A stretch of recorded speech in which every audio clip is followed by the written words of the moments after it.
안녕하세요. 사업보고서 읽어주는 남자 잔돈사냥꾼입니다. 오늘 살펴볼 기업은 혈액제제 그리고 일반 제재류를 생산하는 녹십자 주식회사에 대해서 살펴보는 시간을 갖도록 할게요. 영상 시청 전에 구독과 좋아요 그리고 댓글 달아주시면 영상을 만드는 데 큰 도움이 됩니다. 감사합니다.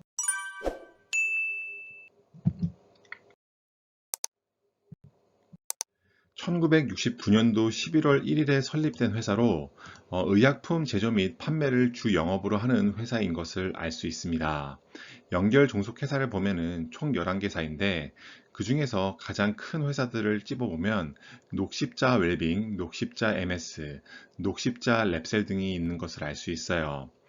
주주 구성 현황을 보면은 녹십자 홀딩스 외 특수관계 7인이 51% 정도의 비율을 갖고 가는 것을 알 수 있고, 국민연금공단이 7.41%, 자사주가 2.34%, 그리고 기타는 38.85% 정도가 되는 것을 알 수 있어요.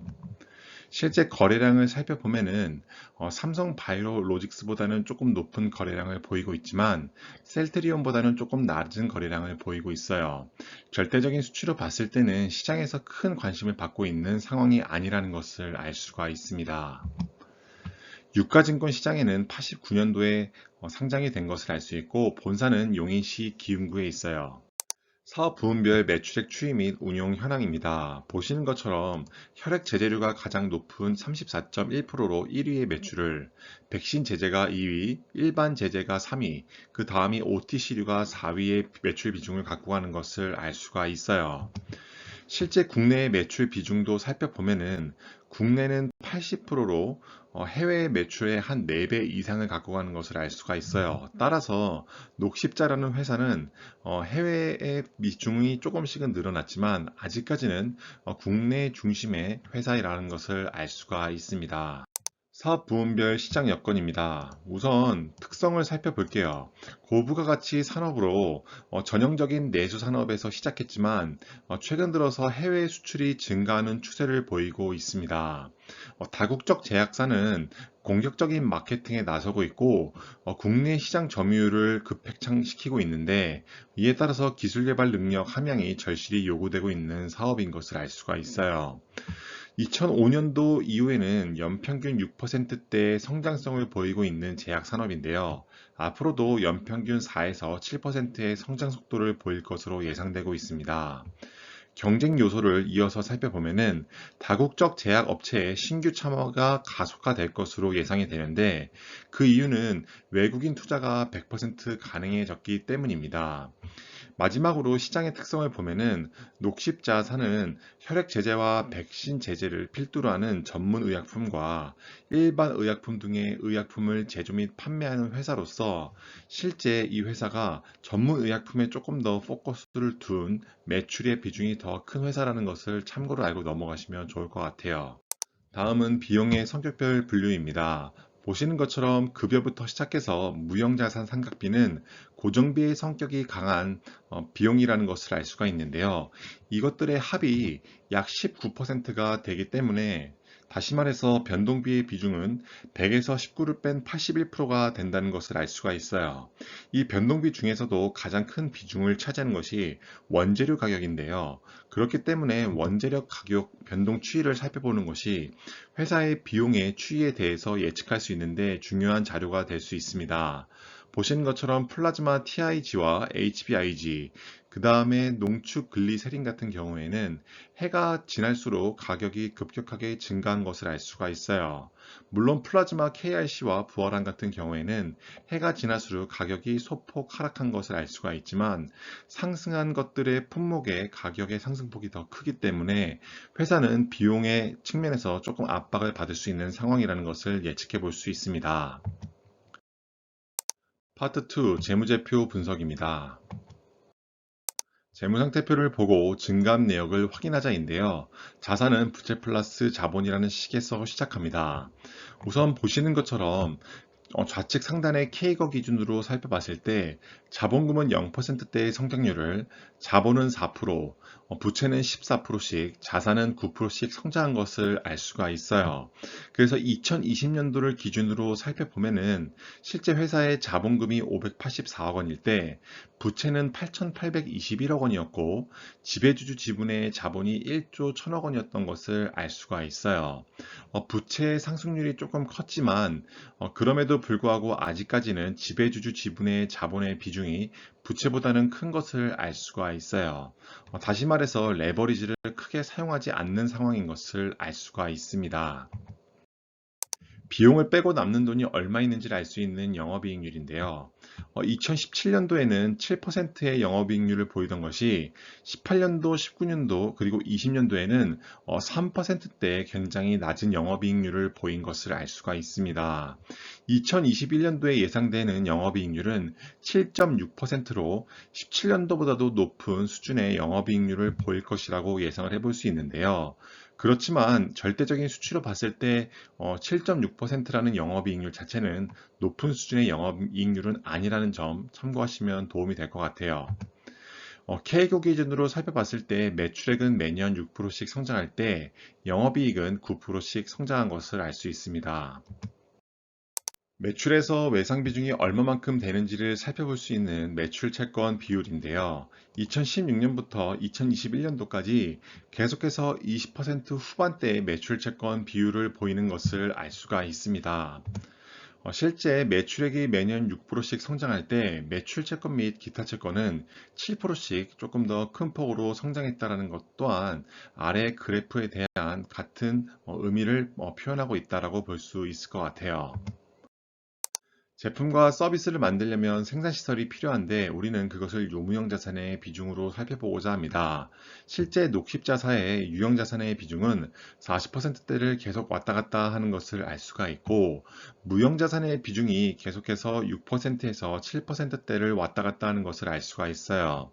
실제 무형자산이 이렇게 크다라는 것은 회사를 합병해서 발생하는 프리미엄 값에 대한 값이 포함되어 있거나 또는 실제 개발비에 관련된 내용이 들어갈 수 있다라고 예상을 해볼 수 있는데 역시나 제약 산업이기 때문에 우리가 예상해 볼 수 있는 것은 개발비의 비중이 꽤나 높을 것이라고 예상을 해볼 수 있습니다. 보시는 것처럼 영업권과 산업재산권, 기타의 무형 자산보다 높은 수준의 개발비가 기초 장부 금액으로 쌓여 있다는 것을 알 수가 있어요. 이렇게 개발비가 계속해서 계상이 된다는 것은 실제 이 회사가 발생하는 비용을 조금은 축소시킨다라는 그런 점 때문에 더 영업이익이나 당기순이익이 커 보이게 될 수 있다는 점 참고하시면 좋을 것 같습니다. 현금을 주주에게 나눠주는 배당 성향 및 배당 현황입니다. 5년치 배당 자료를 살펴보겠는데요. 16년도와 17년도에는 주당 배당금이 1250원이었는데 18년도와 19년도에는 1000원으로 나눠졌고 다시 2020년도에 주당 배당금이 1500원으로 늘어난 것을 알 수가 있어요. 실제 증감률을 살펴봤을 때 주당 배당액은 4.7%씩 성장을 했을 때 현금 배당 수익률은 17.5%씩 역성장한 것을 알 수가 있습니다. 배당 성향도 마이너스 1.7%로 역성장한 것을 알 수가 있어요. 그래서 2020년도를 기준으로 살펴보면은 이 회사의 현금 배당 수익률은 0.37% 정도가 되는 것을 알 수가 있습니다. 최근 국고채 3년이 2.45%인 점을 고려해 봤을 때 녹십자를 배당주로 갖고 가기에는 무리가 있어 보이네요. 2016년부터 TTM 기준까지 손익계산서 항목별 증감률에 대해서 한번 살펴볼게요. 여기서 TTM이라고 하는 것은 2021년도라고 보시면 될 것 같습니다. 매출액은 매년 6.1%씩 성장할 때 매출 원가는 4.6%씩 성장을 해서 매출액에서 매출 원가를 뺀 매출 총이익은 9.6%씩 성장한 것을 알 수가 있어요. 판관비의 경우에는 9.7%씩 성장했기 때문에 총이익에서 판관비를 뺀 영업이익은 9.3% 정도 성장한 것을 알 수가 있습니다. 당기순이익은 19.3%씩 성장했다는 것을 알 수가 있어요. 자산 부채의 자본을 영업 성격과 비영업 성격으로 나누는 기준은 다음과 같고, 실제 19년도에는 당기 순이익이 마이너스가 났기 때문에 ROIC가 계산이 될 수 없다는 점을 참고로 알고 넘어가시면 될 것 같아요. 2020년도에는 당기순이익이 893억 원으로 ROIC는 5.9%, 그 다음에 2021년도에는 6.41%가 되는 것을 알 수 있습니다. 2021년도에 비영업 성격의 순자산이 마이너스 6,300억 원 정도가 되기 때문에 실제 이 회사에 비영업 성격의 순자산이 많지 않다, 오히려 좀 부족하다라는 점을 알 수가 있습니다. 그래서 우리가 사분면에서 실제 어느 위치에 속하는지를 살펴보면은 19년도에는 시사분면, 20년도와 21년도는 비사분면에 속해 있다라는 것을 알 수가 있습니다. 실제 회사 통장에 얼마가 들어왔는지를 살펴볼 수 있는 영업활동 현금 흐름인데요. 우리는 당기순이익과의 비교를 통해서 영업의 질 또한 파악해 보고자 합니다. 2020년도를 살펴보시죠. 당기순이익이 893억 원일 때 실제 영업활동 현금 흐름은 360억 원으로 영업의 질이 안 좋다라고 볼 수가 있을 것 같아요. 하지만 2021년도에는 당기순이익이 1352억 원일 때 실제 영업활동 현금 흐름은 1643억 원으로 영업의 질이 많이 개선됐다라는 점을 알 수가 있습니다. 그래서 실제 영업활동 현금 흐름이 마이너스에서 시작했기 때문에 계산 자체는 할 수는 없지만 당기 순이익은 매년 16%씩 성장을 했고 그 기간 동안 녹십자 주가는 5%씩 성장한 것을 알 수 있어요. 코스피가 7%씩 성장했다는 점을 참고해 본다면 5년 동안 코스피랑 녹십자를 각각 투자했을 때에는 코스피가 더 아웃퍼폼했다는 것을 알 수가 있습니다. 재무상태표 자산의 변동이 생길 때 살펴볼 수 있는 잉여 현금 흐름인데요. 보시는 것처럼 2020년도에는 실제 영업활동 현금 흐름보다 더 큰 수준의 캐펙스를 사용했기 때문에 이렇게 프리캐시플로우가 마이너스 상태를 유지했다는 것을 알 수가 있습니다. 2021년도에는 이 회사의 영업활동 현금 흐름이 캐펙스보다 더 높기 때문에 763억 원 정도의 프리캐시플로우가 생길 것이라고 예상을 해볼 수 있을 것 같아요. 그렇기 때문에 주가가 일부 상승할 것이라고 예상을 해볼 수 있겠지만 그 상승폭 자체가 엄청 크지는 않기 때문에 폭발적인 주가의 반등을 예측하기는 조금은 무리가 있어 보입니다. K거 기준으로 살펴봤을 때 캐펙스가 2%씩 성장했다는 것은 제약회사라는 점을 고려해 봤을 때 조금 아쉬운 부분이라고 볼 수 있을 것 같아요. 파트 3. 기업의 적정 가치 및 재현입니다. 기업의 적정 주가에 대해서 S림 방식으로 계산해 봤는데요. 우선 현재 주가가 20만 1,000원인 것을 참고했을 때 2022년도 예상 ROE는 5.20%가 되고 있고 그 값을 대입해 본다면 적정 주가가 6만 2천원대이기 때문에 현재 주가 대비 많이 아래에 있다라는 것을 알 수가 있어요. 다시 말해서 S림 방식으로 봤을 때는 현재 주가가 적정 주가 대비 고평가 구간에 머물러 있다라고 볼 수가 있겠습니다. 오늘의 한 줄입니다. 우선 수익성을 살펴보면은 7%대의 수익성이 나오고 있기 때문에 아주 좋은 수익성이라고 볼 수는 없지만 나쁘지 않은 수준의 수익성을 보이고 있다는 것을 알 수 있습니다.